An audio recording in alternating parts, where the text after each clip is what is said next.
All right, cool. So, where are we? Does anybody remember what we did last week? Just kidding. I remember. Totally remember. I got 3.5 hours of sleep last night, so I'm as sharp as a person who got 3.5 hours of sleep last night. So, but last week we're on the chapter in the book about the patriarchs. So if y'all remember kind of the style I've been using throughout this is I really want everyone to understand and to be able to like see, touch, and feel like the characters in the Bible and when they lived and what their importance is, because when you know that context around it, it makes studying the Bible so much more interesting, because you find yourself in a chapter, and let's say today we're going to talk about the end of Isaac's life, Jacob and Joseph, and when we do this a lot in church, we'll kind of zoom in on some like one person. And if you don't have that kind of foundational knowledge of like, well, when was this, and who's Joseph, who's Jacob, how does he relate to Abraham or Moses or the New Testament, it makes it a little tougher to really read the text and understand the text as it's meant to be understood. So just like quickly recapping, first of all, the first, I think, 11 chapters of Genesis covers 2,000 years, like the first 2,000 years of human history.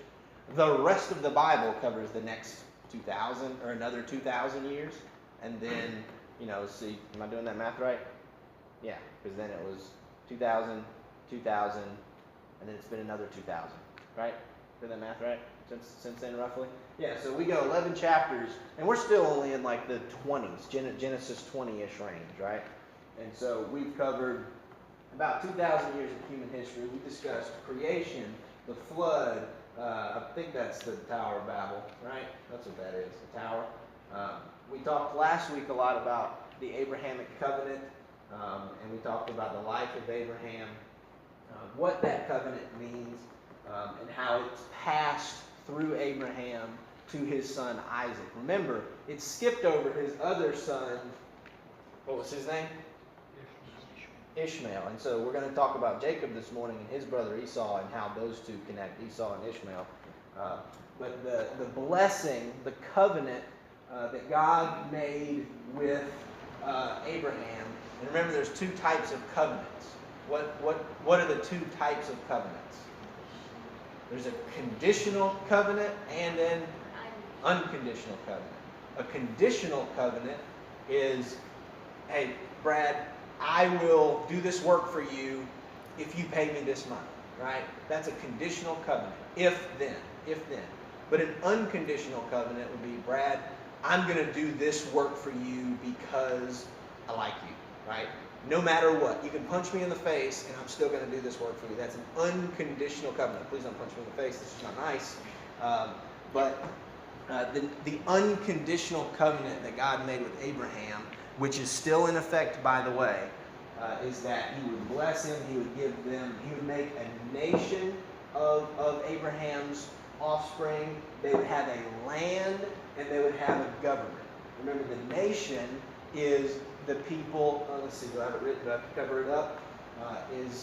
What do we call the nation that came out of Abraham's descendants? The nation of Israel, right? The land is in the land of Canaan, right? Which now is referred to, after it was established by the first king, it was the kingdom of Israel. The capital city being Jerusalem, the city of Jerusalem. And the government was established in kind of a short term in the Old Testament through King Saul, King David, and other kings that we'll talk about. But ultimately, that kingdom and that government is going to be led by whom? Led by Jesus, right? It speaks of, in the Old Testament, the Messiah. And Messiah is just a Hebrew word for the Greek word Christ, right? So that's the covenant that was made with Abraham, that passes from Abraham to Isaac, that passes from Isaac to his son Jacob, which passes down the line and down the line throughout, and is still the promise that's held to the Jews today. Where we left off was Abraham's son Isaac. Be honest, the most exciting stuff that happens in Isaac's life is really like in the first, not that many years, right? He's pretty young. And then there's some exciting stuff happens kind of to him when he's older, right? So we talked about the almost sacrifice of Isaac by Abraham. Abraham was told to stop by an angel, and then what did God provide in place of Isaac as a sacrifice? Ram. It was a ram, which a ram is essentially a lamb, and that's a picture of Christ's. What's the word for like replacing us? It's a it's a propitiate. What'd you say? No, it's funny. It's a word play on words there works, but it's like a substitutionary is not the word I'm looking for. But anyway, that's a picture of how Christ takes our place on the cross, right? The punishment that was ours to pay, Jesus paid instead. So that's a very, very important Old Testament, example of what Jesus does in the New, well, really the end of the Old Testament, to cap off the Old Testament. Isaac lives for, I think he died at 180 years old. I think it's 70 or 75 that he had two sons, and their names are Jacob and Esau. Which one was older? Esau. By like a minute, right? But Old Testament, or I say Old Testament, I mean cultural norm at that time was that the oldest son would receive the inheritance, or at least the bulk of the inheritance. It's a concept called primogeniture. No one's correcting me, so that's close enough. We'll call it primogeniture, meaning the oldest son would get all the stuff, right? So I'm obviously zooming really far ahead in the life of Isaac and Jacob and Esau. So with Esau being the one who was supposed to get the blessing, back up a little bit because this is interesting. I was reading this morning, and I want to find the exact verse, but so Isaac's wife was named. Anybody know Isaac's wife's name? Rebecca? Isaac and Rebecca. Jacob's wife was Rachel. Yeah. I'm actually asking because I get Rebecca and Rachel mixed up. So thanks for that. So Isaac's wife, Rebecca, when she was pregnant, she was actually told, the Lord actually told her that there were two in her womb that would be great nations out of both of them, but they would be at war, and that the older would essentially serve the younger. So from the beginning, God actually had plans for Jacob, right? But Jacob, and you'll discover this as you read about Jacob. He actually has quite a few chapters devoted to him. I think he's kind of dominating chapters like 13 through 25 or something like that, or maybe it's 20 to 30 something. But he was kind of a cheater. Like he was kind of a rascal. He actually as I think it's in, I can't remember which chapter, but as the summary of the story goes, Jacob was his mother's favorite, and Esau was his dad's favorite. Esau was more of a hunter. Esau was a little bit of a tougher guy. Jacob was a little bit more of a homebody. He kind of hung around the house. And again, Isaac favored his son Esau. Well, when the time came for Isaac was old, he was blind, for him to pass down the blessing, for him to give the blessing to his son, which was kind of an irrevocable passing down, Jacob and his mother Rebecca kind of crafted a scheme. So the scheme was that she wanted Jacob to receive the blessing over Esau. because he was her favorite. And this, you'll see, is a repeating kind of, if you want to pull a lesson out of Isaac and Jacob's life, you could see this kind of repeating mistake of showing favoritism to one child. I say mistake, you call it a mistake in some, but it's certainly going to be ramifications from it. We have thousands of years of ramifications of the tension between Abraham's children, Isaac and Ishmael. We have that's carried on through Jacob and Esau, and it even goes into Jacob's sons. But the scheme again was that Jacob was essentially going to pose as Esau and go and receive the blessing from the father. The Bible says that he put on, was it like lamb furs, lamb skins on his arms, because Esau was kind of a hairy guy and Jacob wasn't. And so when he went into the tent to receive that blessing, Isaac reaches out and says, "Let me feel your arms." And he feels his arms, sees that he's his son Esau, and he gives him his blessing. Before that, Jacob actually kind of this is a deal. I mean, it was a real deal that he made. I guess it's binding. But he made a deal with him after Esau had come back from a long hunting trip, and he was like famished. And he said, "Brother Jacob, I'm starving. Make me something to eat." And he said, "Okay, I'll make you something to eat. I'll do it in exchange for your blessing from Isaac." And he was just like, "Whatever. Like, I'm dying here. Like, I'm starving." And I assume, you have to assume it was more serious than like, "Man, I haven't eaten in like a day." There was probably there was an extreme nature to it. And he's like, "Fine, whatever. What is it to me now, right? Like, I'm starving." And so there's this sort of legitimate deal. And so that's what happens. That gets carried out, and Jacob receives the blessing from his father Isaac.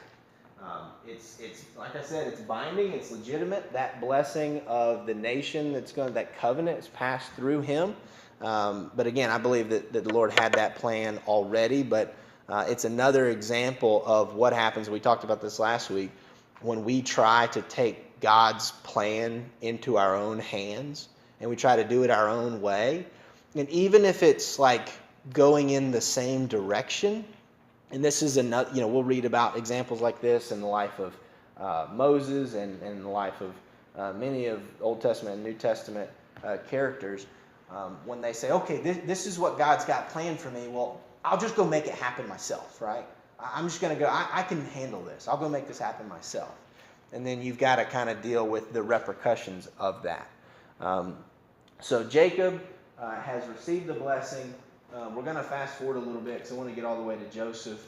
But Jacob this is a neat story because we were talking about this. So Jacob, I believe, after the issue with that, he essentially flees from where his father and family lives, because Esau's like going to kill him. Esau's pretty ticked. So he leaves. He goes to, I believe is Laban a family member of his?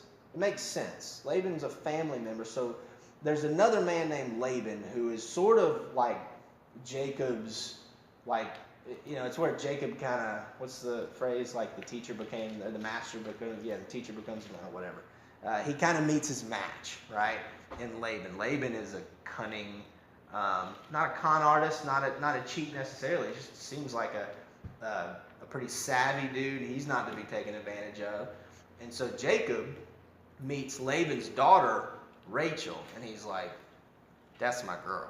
He's like, "Whatever I got to do to get her as my wife, I will do." And so he goes to Laban, and this is kind of the this is cultural norms, right? It's like you basically had to pay a price to be able to marry a man's daughter, which is actually exactly what will happen if we ever have a daughter. I'll just demand probably just a check, but he had to pay some kind of a price. And so he goes and makes a deal with Laban. He says, "Look, I'll work for you for 7 years." I think actually Laban dictated the terms. He said, "Work for me for 7 years, and you can marry my daughter." And so Jacob works for Laban for 7 years with the promise of getting to marry his daughter. He gets to the wedding day, He goes through the wedding. I think it says in the Bible that it actually goes through the consummation, and then realizes that I married Laban's daughter, but it's not the daughter I wanted. It was the older sister, Leah. And he's like, well, that's not cool. So he goes back to Laban and he's like, yeah, I kind of had this deal to marry Rachel. And he's like, well, you had a deal to marry my daughter. And so he said, well, you can marry Rachel too, but you're going to have to work for another 7 years. So he worked for 14. So Rachel had to have been like worth it. I'm just going to say it that way. Like it had to, 14 years. 14 years he has to work and apparently has to endure. I mean, Leah must have been not worth it because he just like, you imagine the conversation, right? Like, yeah, I mean, you're okay, but I'm willing to work 7 more years to not have to only be married to you, right? And so that's gotta hurt. A lot of love And there. do what? A lot of love there. Yeah, you know, it's real warm. That's 7 years of going to work and saying to your wife, I'm going to work to win this wife. Yeah, you know. I'm looking at the verse here. It's chapter 29, verse 17. It says, Leah was tender-eyed, but Rachel was beautiful and well-favored. So I'm just imagining like there was probably a sisterly rivalry going on. Well, we know there was. It plays out in the future. But anyway, this happens. Jacob works for the other 7 years. No, you got to say. I just don't know how you get tricked like that. I'm just, Right? you know, They real would honest. have looked a lot alike. How do you not know? Well, they couldn't have looked too much alike. Yeah. Man. If they looked a lot alike, he'd probably have been like, well, okay. But- Yeah, but that you know that happens, and Jacob and Leah have the most children. I want to say that of the 14 total children between Jacob, Leah, Jacob, Rachel, and I think there's 2 handmaidens that became mothers to his children. There's 13 boys total, and there's 1 daughter. I think all but 2 of them. No, only 2 of them were with Rachel. It was, I'll give you a free one on the youngest one. The youngest one was Benjamin. Well, what was the other son that was born to Jacob and Rachel? It was Joseph. And we're back to that same problematic behavior that caused problems between Isaac and his brother Ishmael, that caused problems between Jacob and Esau. It was that favoritism shown by the father to the son. And if we're going to take, again, there's not a ton of direct life application we can take because it's such a unique scenario, but I think this is really one. And I think we're all kind of well established, you know, it's well kind of understood that you should not show tremendous favoritism to one of your children, or at least tell them, right? To just have your favorite, but keep it secret. I just wanted to add, and you might be getting on this in just a minute, but now, in today's time, it's one man, one woman, married. Nobody else. There shouldn't be anybody else. At that time, it was the man marrying multiple women and having handmaidens, all having children for the purpose of spreading out and ensuring you have an heir. Unless you get tricked into going. Yeah. But a continuing problem with everything you just listed was every time the husband would go and sleep with another wife or sleep with another handmaiden, their children, that's where the squabbles would be. Rachel's children didn't have a problem with each other. It was Rachel's children, Leah's children. Hagar, Ishmael, didn't have a problem with Abraham, had a problem with, I'm suddenly had a brain fart, with the name. With Isaac? Yeah, Isaac. Sure, yeah. It's that separation of families that is where the problems come. Oh, I mean, that plays out for hundreds of years in the Old Testament, between David's children, Solomon's children. I mean, there's war after war, civil war in Israel tears the country apart because of precisely that. It's just warring between brothers. So I just asked Dustin this. I just asked him, I said, do you think marriage was abused in the Old Testament? Because, you know, even if you look, Genesis 2, it says, and Adam said, this is now bone of my bone, flesh of my flesh, and shall be called woman because she is taken out of man. Therefore shall a man leave his father and his mother, and shall cleave unto his wife, and they shall be one flesh. You know, if you look at what, and we still use that as what marriage is established as, a man and a wife, not, it doesn't talk about multiple wives or anything like that. You know, was marriage abused in a sense or taken, like, was that actually the intention, like them having multiple wives and things like that? And I don't know, Dustin said he thinks it was abused, and I kind of think it may have been too, you know, because in reality they lived, you know, we talked about lifespans at that point in time. You still could have had one wife and had quite a few children if we're talking about multiplying or We had plenty with Leah. and yeah, I mean, and things like that. So, you know, was that, and like Joshua was saying, the downfall of what was going on was all the conflict and stuff between families and stuff like that. So it's quite possible, and I agree, like that wasn't the intention, like that it should have been wives and wives and wives, and you know, talk about King David had like lots and lots of wives, like, and Solomon, and like, and that was Solomon's downfall, was his, so he had so many wives that they pulled him away from God and led him to other idols, gods, things like that. And so, I don't necessarily think that was a good thing or even an intentional, like, should have been, you know, as far as what the plan was, that it was to be multiple wives and things like that. Yeah, I think I would say number one, this is something that one should pray and study about. Like, I would love to find if there's any like examples of like God directing someone to take on another wife. Nothing comes to mind immediately. There's some of those more obscure books that I could find one where that's like, you know, command, but I don't think so. And now, if I'm putting my like history student hat on, right? I'm thinking about just looking at it from a cultural context, right? You have to imagine there probably was a period where it was very, very important to have lots and lots of kids. I mean, if you just think about, and specifically to diversify the gene pool. If you think about from Adam and Eve initially populating the earth, and then Noah and their descendants repopulating the earth, you could make the argument that it was necessary enough to be permissible, but I definitely think that it became something that was abused. You could probably think about a lot of examples of things in even you know, New Testament plus kind of Christian society that there was a period where perhaps you could argue, I'm not saying it was or it wasn't, but you could make an argument that something was permissible or excusable that was then, that was used as a precedent for abusing.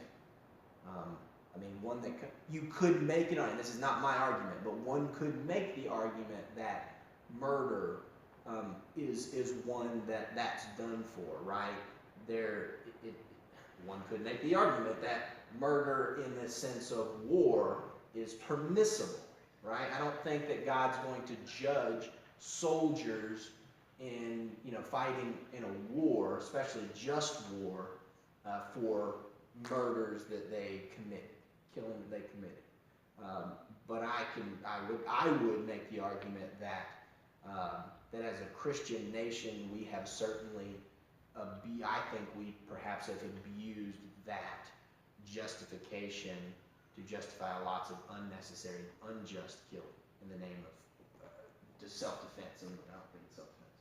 I just want to add to that. I think it was Paul that writes in the New Testament that as Christians, being in Christ, everything is permissible, but not everything is beneficial. Yeah. And he was writing that to the churches of the time for the purpose of, they took everything that's permissible so we can do anything. Mm-hmm. And that's not what he was trying to get to them. It was, we are not bound under the law, therefore we shouldn't stress ourselves out about whether or not we're breaking the law.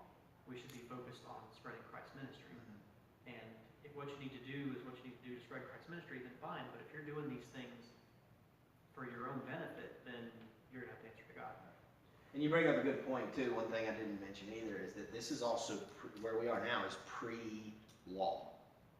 So that's a bit of context that is important here. And I feel like I'm defending that. I'm really, really not defending. I just want, for the sake of like knowledge and fully kind of, digging into this, I do want to try to kind of look at it from the cultural and the contextual perspective. So you look like you're going to add to that. I'm waiting on someone save me for this. But I just want to put that, out there that this is also pre-law, pre-Mosaic law. So. Yeah, I was reading, in fact, you're talking about looking it up, I had to look it up on my phone, but, I wanted to look over in Matthew chapter 19. It says in verse 4, it says, and he answered and said unto them, have ye not read that he which made them at the beginning made them male and female? He goes on and says, and said, for this cause shall a man leave father and mother, and shall cleave to his wife, that's singular, not plural. And I don't think you'll find that anywhere else in the Bible of it being pluralized. He goes on and says, and they twain shall be one flesh. Wherefore there are no more twain but one flesh. What therefore God hath joined together, let not man put asunder. I think it's important to note again that he singularizes wife. It's one man, one woman. It goes on in verse 7, says, they say unto him, why did Moses then command to give a writing of divorcement and to put her away? Verse 8, he saith unto them, Moses, because of the hardness of your hearts, suffered you to put away your wives, but from the beginning it was not so. Verse 9, and I say unto you, whosoever shall put away his wife, except it be for fornication, and shall marry another, committeth adultery. And whoso marrieth her which is put away, doth commit adultery. It speaks here expressly of divorce, what he's talking about. But I don't see any reason why that can't translate over to just marrying another wife while you're still married, polygamy in other words. I don't see why that doesn't cover polygamy as well.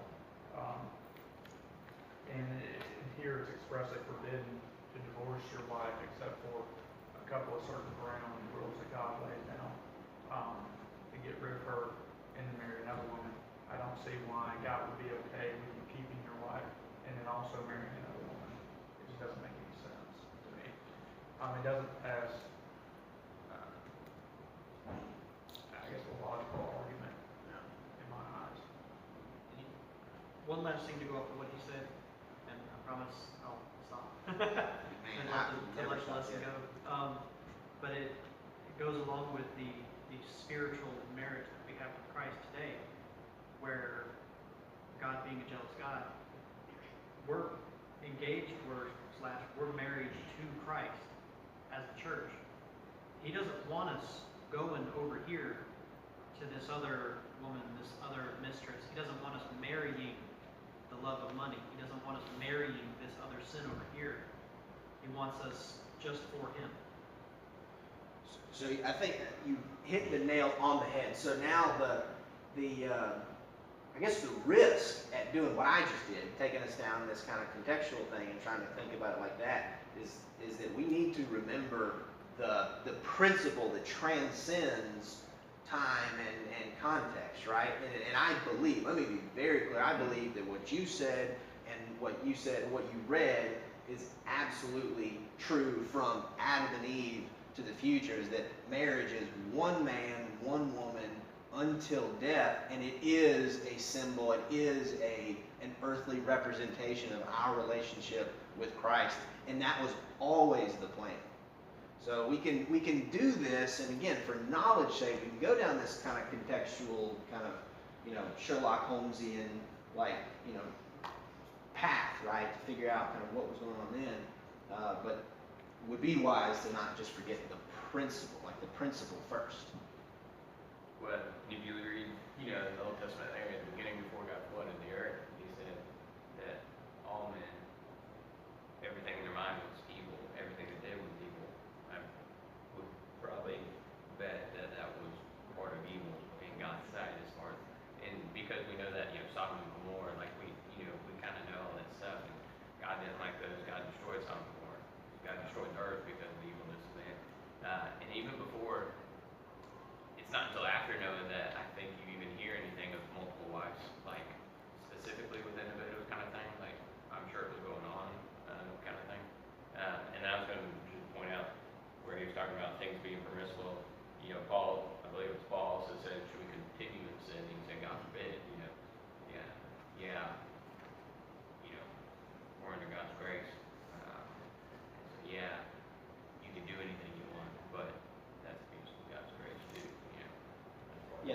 that's the lesson that Pastor Sam talks about a lot, where he says like, you know, you Stephen, I've adopted you as my son.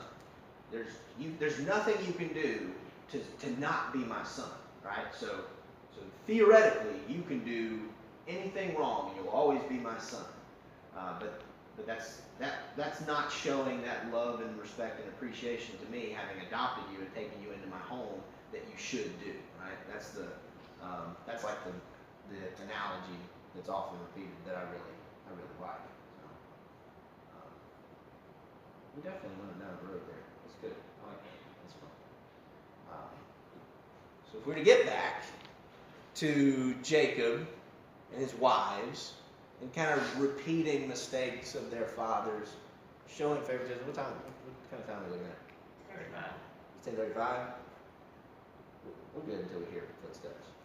Right? So he has, I told you, 13 sons, 14 kids overall, and from Jacob we have the I don't know why they excluded the other 2 kids, but we have the 12 tribes of Israel.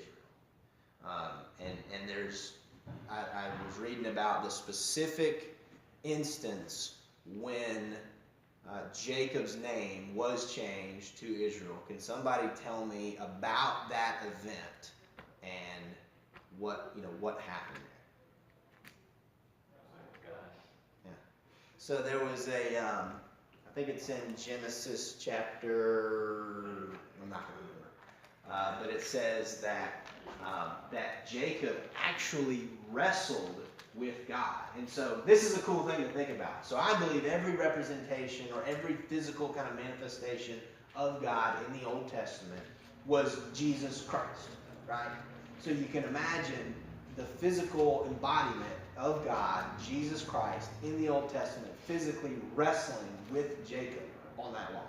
It says he had to dislocate his hip to kind of get him to stop. And so after that, he renames him Israel, which I actually think means like somebody like a translation of Israel. Yeah. So it's almost like if you think about going forward, 2,000-3,000 years. Well, what have the Jews done for 2,000 years? Right? They've fought basically with God over this issue of Jesus. I mean, it's about, what does Sam say? Can't beat this book with a stick, right? Like, think about this. Jacob, whose name is Israel, wrestles with God all night. The Jewish people, the nation of Israel, has wrestled with God for 2,000 years, right? Over this issue of Jesus, wrestling with Jesus, just as Jacob did in Genesis.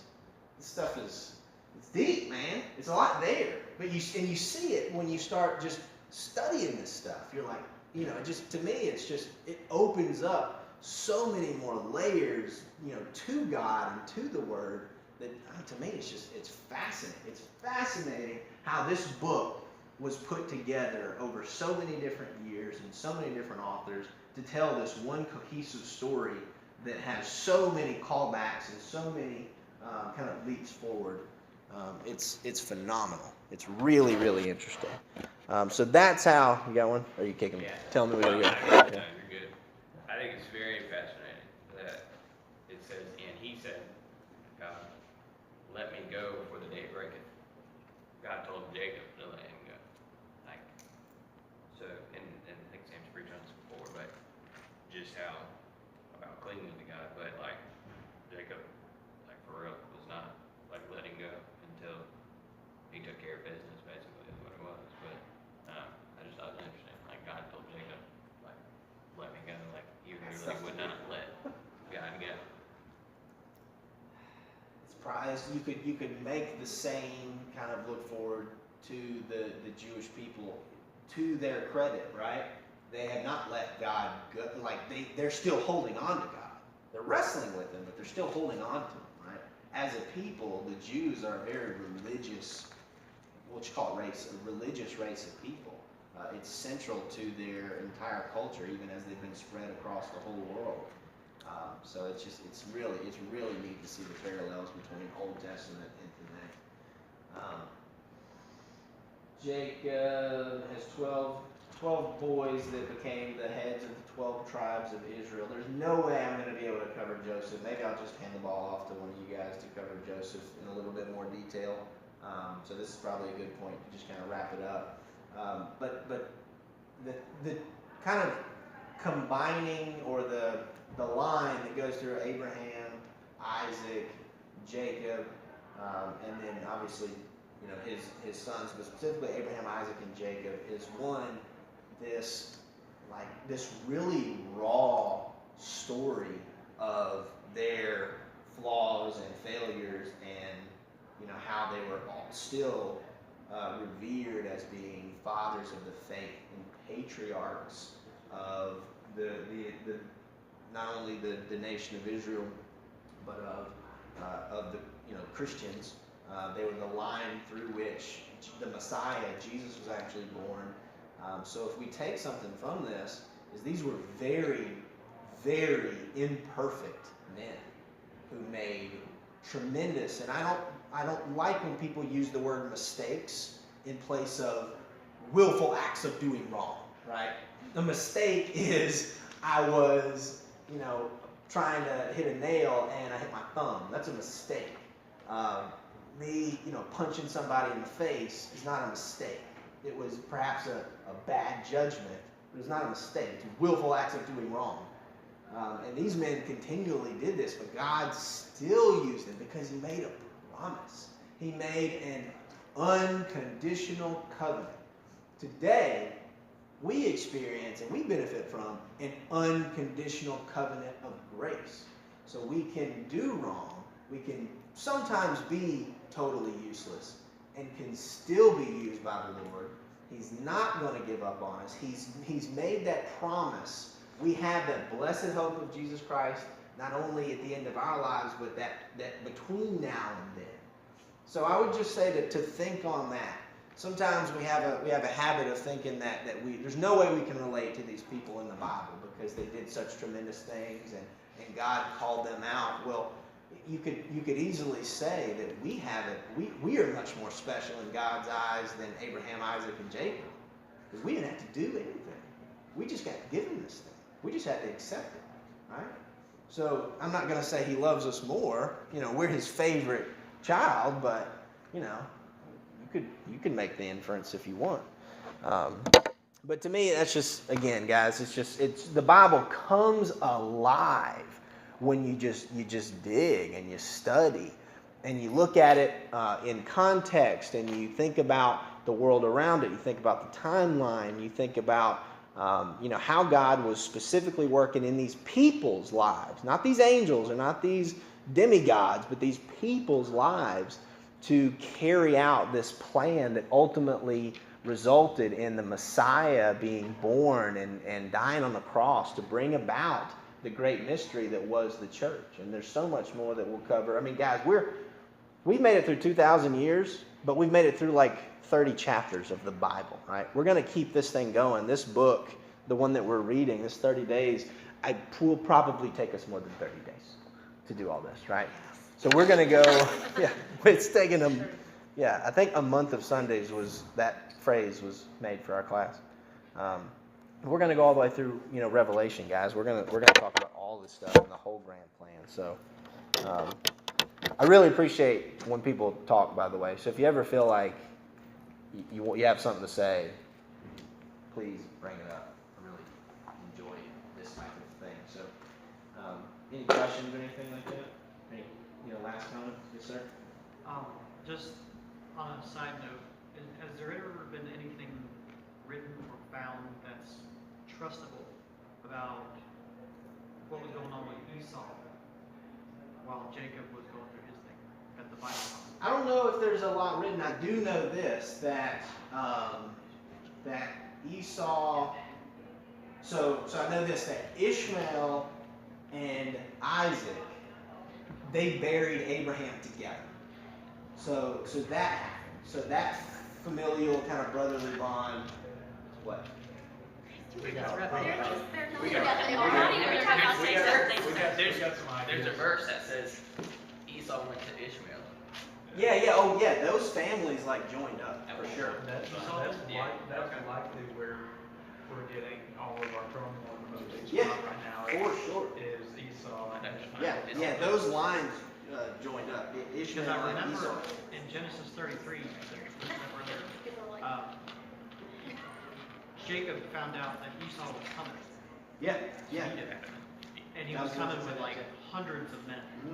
400 men, yeah. And the only thing Jacob knew was when he left, Esau had sworn to kill him. And so he sends peace offering after peace offering after peace offering. And then they finally meet and he bows before Esau just in repentance. And Esau's standing there just total brotherly love, like not mad at you. I'm so blessed. All these peace offerings you sent me, you can keep them. I don't need them because I've already been blessed with all this other stuff. And it's like, I never really understood what happened prior to that, or even afterward, because it still goes on with Jacob. Well, yeah, I mean, I'm glad you brought that up. That was the last thing, is that, yeah, they do come back together, and there's forgiveness there. I think that's another picture of how, across race, creed, form of religion, that we're all brothers and sisters in Christ, right? All of those bonds can be either restored or mended or anything like that. But I hear footsteps, so I'm going to pray. Let's get out of here, guys. Lord, thank you so much for your word, Lord. Thank you for an opportunity to freely gather and discuss your word and to study and to dig and to discuss with other brothers and sisters in Christ, Lord. We just pray that you would just instill within us a fervor to learn more about you, Lord. We pray that you help that to happen today in church and as we leave here, Lord. I pray for safety and blessings for all here and all in this church, Lord. We pray all this in Jesus' name.